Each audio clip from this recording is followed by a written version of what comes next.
Hello students and welcome to today's biology class. तो previous class में हमने discuss किया था अबाउट द एपिथेलियल टिश्यू।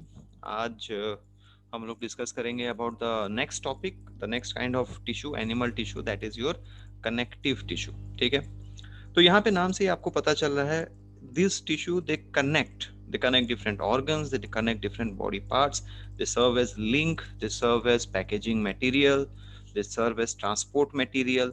तो इस तरह से ये जो टिश्यू होते हैं, कनेक्टिव टिश्यू होते हैं, बहुत डाइवर्स टाइप्स के होते हैं और बहुत डाइवर्स फंक्शंस कर सकते हैं हमारे बॉडी में। ठीक है, तो let us see what this connective tissues are.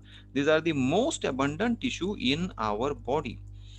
हमारे बॉडी में सबसे अबंडेंट टिश्यू होता है कनेक्टिव टिश्यू, बिकॉज हर जगह पे आपको मिल जाएंगे। You will find them in almost every part of the body. The special tissue which are linked and which link support other tissues and organs of the body are called connective tissue. तो ये support भी करते हैं और link भी करते हैं। They support the body, they support the organs as well as the link different organs. कैसे लिंक करते हैं, एक छोटा सा एग्जांपल मैं देता हूँ। ब्लड, ब्लड एक फ्लूइड कनेक्टिव टिश्यू होता है। तो वो हर एक ऑर्गन को दूसरे ऑर्गन के साथ लिंक करता है। वो फूड ट्रांसपोर्ट करता है from one part of the organ to another organ. वो ऑक्सीजन ट्रांसपोर्ट करता है from the lungs to the different parts of the body. वो हॉर्मोन्स एंजाइम्स ट्रांसमिट करता है from the glands to their respective organs. तो ये link करता है। तो this kind of linkage can be seen because of this kind of tissue which is called as connective tissue. Now the connective tissue will include cartilages, bones, adipose tissue and blood. तो as I told you कि ये लोग diverse structure के होते हैं, diverse function के होते हैं। So this is how they maintain the diversity in all connective tissue except blood. The sales secret fibers of structural proteins called as collagen fibers और elastin fibers. तो as because connective structures हैं तो ये कुछ fibrous protein release करते हैं। तो ये फाइबर होल्ड करके रखने के लिए हेल्प करते हैं, स्ट्रक्चर फॉर्म करने के लिए हेल्प करते हैं। So this kind of fibres are called as collagen और इलास्टिन। और नाम से ही जैसे आपको पता चल रहा है, इलास्टिन, यहाँ पे वर्ड देखिए, दैट मीन्स कि they can be flexible to some extent. ठीक है, तो वो एक पॉइंट हम लोग बाद में देखेंगे जब हम लोग कनेक्टिव टिश्यू के बारे में देखेंगे कि some amount of flexibility is also maintained by this kind of tissue. These cells also secrete modified carbohydrates that form the matrix or the ground substance. तो यहाँ पे एक बहुत मेजर डिफरेंस आ जाता है एपिथेलियल टिश्यू और कनेक्टिव टिश्यू में। Epithelial tissue में सारे सेल्स क्लोजली पैक्ड होते हैं, यहाँ पे सेल्स बहुत लूजली पैक्ड होते हैं। Connective tissue the cells are very loosely packed and you will find कि उनके बीच में जो गैप होता है, it contains a specific kind of substance called as matrix. तो ये जो मैट्रिक्स होता है वो भी इन्हीं के सेल्स ही प्रोड्यूस करते हैं, सीक्रेट करते हैं। Now they are divided basically into three types: loose connective tissue, dense connective tissue and the specialised connective tissue. ठीक है, तो ये तीन क्या होते हैं और किस तरह के इनका स्ट्रक्चर रहता है, एक एक करके डिस्कस कर लेते हैं। So let us first start with the loose connective tissue. Now loose connective tissue, as you can say, I'll just put out all the pictures first, then we'll try to understand. Loose connective tissue are tissues which have cells and fibers very loosely arranged in a semi-fluid ground substance. तो बहुत loosely arranged होते हैं एक ground substance के अंदर, इनमें बहुत सारा intercellular space होता है and they appear very light. तो इसलिए उनको हम लोग बोलते हैं loose connective tissue. They are of four types. The first kind is called as areolar tissue. Areolar tissue matlab this is the most abundant tissue you will find. It is present just beneath the skin and it contains three different kinds of cells, that is the fibroblast, macrophages and mast cells. और इसका basic function होता है कि वो लोग support provide करते हैं, framework provide करते हैं टू द एपिथेलियम। एपिथेलियम के नीचे रहते हैं तो ये सब उनको प्रोवाइड करते हैं। ठीक है, तो यहाँ पे आप देख सकते हो डायग्राम में, this is areolar tissue. Macrophages हैं जो डिफेंस के लिए हेल्प करते हैं। फाइब्रोब्लास्ट हैं, as you can see, fibre जैसे लंबे लंबे thread like structures, they help to maintain strength and they help to maintain the texture of this tissue. And there are mast cells, ये mast cell connecting cells होते हैं between tissues and they are also known to secrete inflammatory substances, inflammation cause करने के लिए भी responsible होते हैं। तो that will discuss in a separate chapter. But ये सारे सेल्स होते हैं आपके एरियोलर टिश्यू में, most abundant type of tissue. और इसको पैकेजिंग मटेरियल टिश्यू भी बोला जाता है क्योंकि जो भी ऑर्गन के बीच में गैप होता है वहां पे आपको एरियोलर टिश्यू देखने को मिल जाएगा। तो वो पैकेजिंग ऑर्गन की तरह, पैकेजिंग टिश्यू की तरह काम करता है। Next one is adipose tissue. Now, adipose tissue are a special kind of areolar tissue which are known to store fats. तो इनका बेसिक फंक्शन होता है कि ये फैट स्टोर करते हैं and they are present just below the skin. They are located mainly below the skin and around certain organs and they store fat. They are modified form of areolar tissue. तो यहाँ पे आप लोग देख सकते हो ये जो सेल्स होते हैं एडिपोस टिश्यू के सेल्स होते हैं उनको एडिपोसाइट्स बोला जाता है. तो हियर यू विल फाइंड कि major part of the cell यहाँ पे ये देखो it is completely filled with fat और उनका न्यूक्लियस एक कॉर्नर में रह जाता है.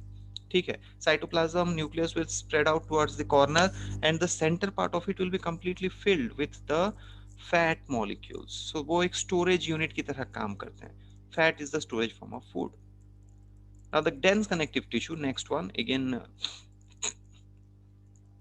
sorry, you will find कि ये जो dense connective tissue होते हैं तो they are little bit dense. इनमें ज्यादा गैप नहीं होता है, बहुत closely packed होते हैं, made up of fibers and fibroblast and are very compactly packed and are called as dense connective tissue. The orientation of this tissue shows a regular and irregular pattern. ये दो type के हो सकते हैं. फिर जब डेंस कनेक्टिव टिश्यू बोलते हैं इनमें ज्यादा गैप नहीं होता, बहुत क्लोजली पैक्ड होते हैं, तो वो फिर हो सकते हैं एक रेगुलर पैटर्न में और एक इरेगुलर पैटर्न में. अगर रेगुलर पैटर्न में है तो उनको बोला जाता है डेंस रेगुलर टिश्यू. अगर थोड़ा रैंडमली अरेंज है, कोई स्पेसिफिक सीक्वेंस में नहीं है, तो उनको हम लोग डेंस इरेगुलर टिश्यू बोलते हैं respectively. The dense regular connective tissue has collagen fibers which are present in rows in between many parallel bundles of fibers. तो ये parallelly running arrangement होता है इनका dense regular tissue का.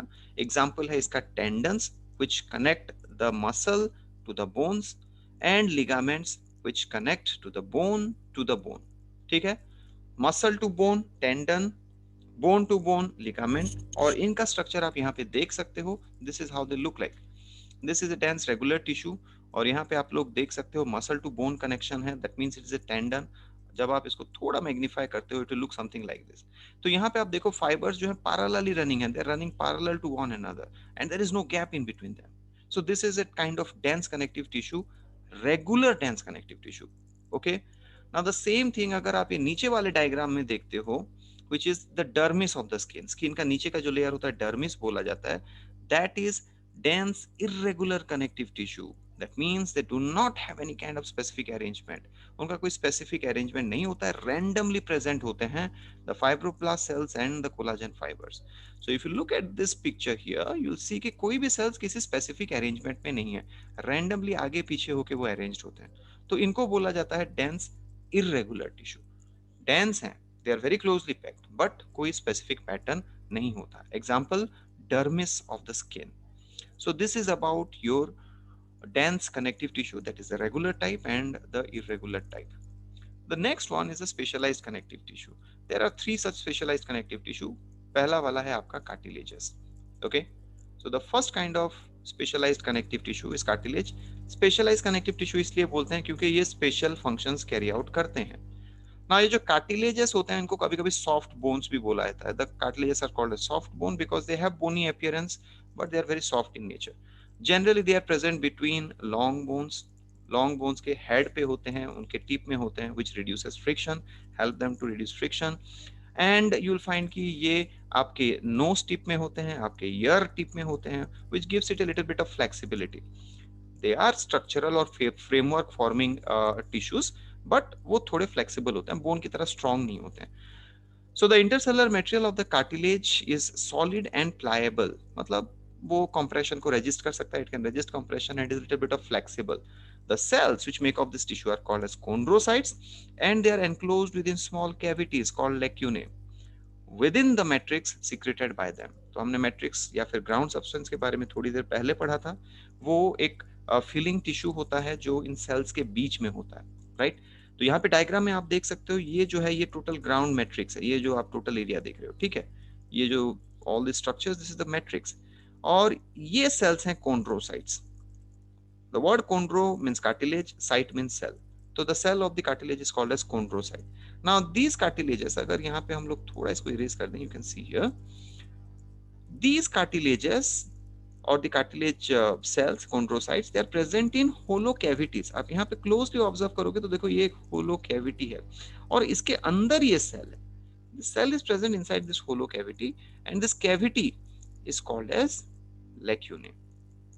ठीक है, ये जो कैविटी होता है उसको लेक्यूने बोला जाता है. Most of the cartilages are replaced by bones in adults. तो अर्ली फेजेस में हमारे एम्ब्रियोनिक डेवलपमेंट के टाइम पे हमारा बॉडी कंप्लीटली बोन्स फॉर्मेशन नहीं हुआ होता, वो इनिशियली कार्टिलेजेस होते हैं. बाद में यही कार्टिलेज डेवलप करके बोन्स में कन्वर्ट हो जाते हैं.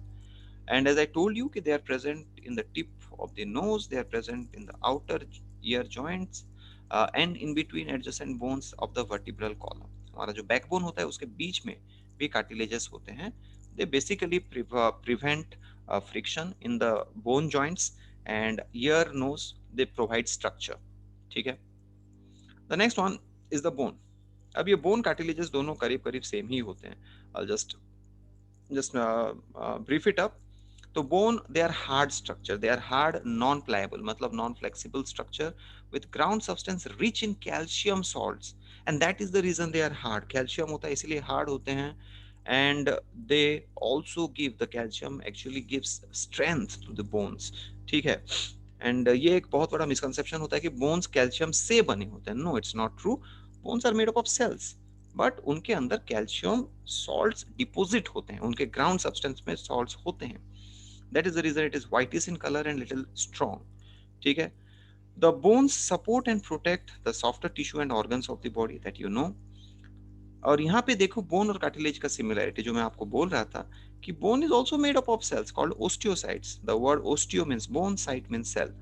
तो bone cells are called as osteocytes and they are present in spaces called lacunae. Same जैसे पहले हमने कार्टिलेज में देखा, यहीं भी यहाँ पे भी वही होता है कि ये स्पेसेस कैविटीज में होते हैं called लेक्यूने. They interact with the skeletal muscles attached to them to bring about movement. Movement, locomotion, इसके लिए भी bones responsible होते हैं. वो सिर्फ hard structure नहीं होते हैं. They provide framework for movement.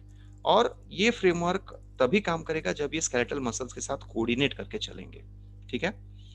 The bone marrow in some of the bones is the site of production of blood cell. तो long bones जो होते हैं, आपका फ्यूमर जो होता है, आपका ह्यूमरस जो होता है, long bones, upper arm bone, thigh bone, ये बोन्स क्या करते हैं, उसके अंदर एक होलो स्पेस होता है and there is specific type of tissue is present. These are called as the bone marrow. और वहां से हमारा ब्लड प्रोडक्शन होता है. In adult human beings blood is produced from the bone marrow and in foetal stage generally the blood is produced from liver and spleen. So this is how the structure of bone will look like. तो ये उसका detail structure है, इसको हमने थोड़ा magnify किया है यहाँ पे. तो आप देख सकते हो कि ये सेल्स हैं osteocytes present in hollow spaces called as lacunae and they are interconnected. ये सारे इंटरकनेक्टेड होते हैं through canaliculi. Canaliculi and they do have blood vessels, they do have nerve tissue as because they are organs. ठीक है. And the next type of specialised connective tissue is blood. इसके बारे में ज्यादा डिस्कस करेंगे circulatory system में. Here I will just brief it up. Blood is the fluid connective tissue consisting of two parts, that is the plasma, liquid part, and corpuscle, that is the red blood cells. Blood is the main circulating fluid that helps to transport various substances like oxygen, carbon dioxide, nutrients, enzymes, hormones, etc. So blood दो component होता है, liquid part plasma, corpuscle or the cell, RBC, WBC, and platelets. They function for the transport mechanism. Keeping this into mind, students, we wind up this topic here, and in the next class, we will move on to the next part of this topic. Thank you. Thank you, everyone.